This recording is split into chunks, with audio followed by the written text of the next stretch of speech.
pessoal da TV Mon HD, esse é mais um Túnel do Tempo com o Dr. Milton Ziegler. Tudo bem, doutor? Tudo bom, tudo bem. A gente aqui na cadeira do dentista, a gente vai falar sobre o seu Granitoff, que foi uma figura muito conhecida em Montenegro, tinha uma circulação muito boa na sociedade, né? Sim. Quais as lembranças tem do senhor Granitoff? São muitas do seu Eugen Granitoff, se escrevia Eugen. Ah, sim, sim. Mas ele na época, ele dominava as análises laboratoriais, né? E ele veio para cá. Isso anos 70, né? Antes.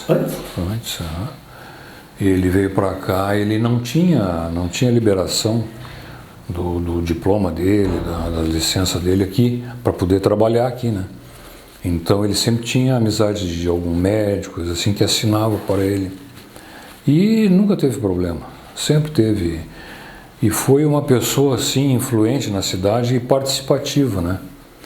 Então no hospital, por exemplo, no Hospital Montenegro, ele tinha uma atuação muito grande, porque ele começou fazendo as análises e depois ele sempre tinha não deixava ninguém na mão, né?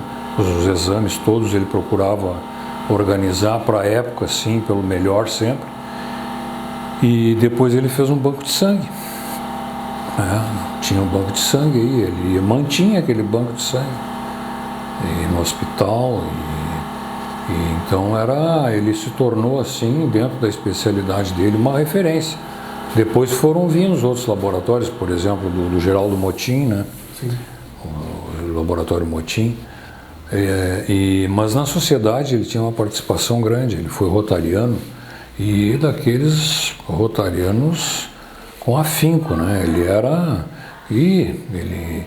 Ele era reconhecido, sim, eles chamam de governadoria, né? Governador de coisa do Rotary, e dos regionais, depois do Rio Grande do Sul, do Brasil, inclusive. Ele era muito participativo e ativo e respeitado dentro do clube, né? E então, por exemplo, quando se fundou, aqui foi fundado o Rotary Club pelo Rotary Club de São Leopoldo, né? E ele, naquela época, ele já estava presente, né? E sempre foi a ponta, ele, o Francisco Aigner, né? Eles eram, assim, os rotarianos muito dedicados, né?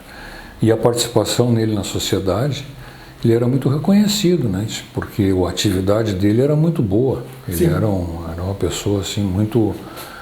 os médicos gostavam dele, né? E ele não era daqueles sabonete, ele era um cara muito preciso, né? Ele gostava de fazer as coisas bem feitas e pelo melhor sempre, né?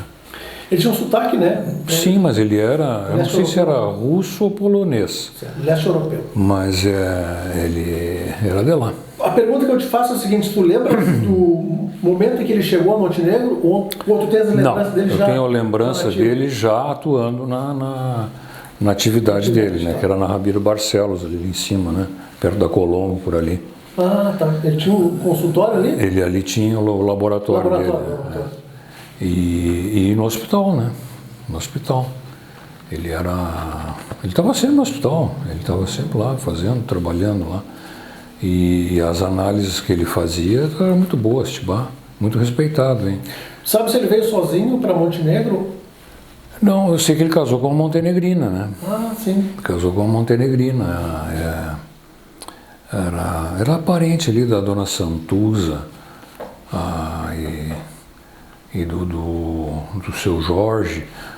O Jorge, esse era casado com uma tia da minha mãe, né? Uhum. Irmã da minha avó, a avó Lídia, que foi a mãe da minha mãe. E então a minha mãe tinha, assim, uma ligação com eles, né? E a gente conhecia bastante. E a esposa dele era dessa família ali, né? Então ele casou com uma montenegrina. Perfeito. Aí teve 3 filhos, me parece. E depois os filhos saíram mundo afora, né? Mas ele morreu já com uma idade bem avançada, né? Sim. Mas foi assim o primeiro, se não um dos primeiros laboratórios em Montenegro, né? Beleza. Tá. Legal, Newton. Isso Pessoal, aí. a gente volta semana que vem com mais um Na Cadeira Dentista e eu continuo com o tratamento dentário. Vamos lá? Vamos lá então, doutor Newton. Sim.